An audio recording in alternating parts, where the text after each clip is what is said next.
Hope you guys are doing well. Welcome back. So in this video, I'm going to show you that how you can share your presentation with others. So let's start. So first of all, what we have to do, simply we have to open the Google Chrome, and after that we have to open our presentation. So as you can see, I've already opened my presentation and it has a simple design.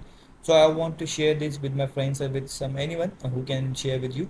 And after that, so what we have to do, simply we have to click on the share, and after clicking on the share, now we have to provide the file name here. So I'm going to write the file name here. For example, I'm going to write the random name here, and after that we have to click on the save, and let's click on the save.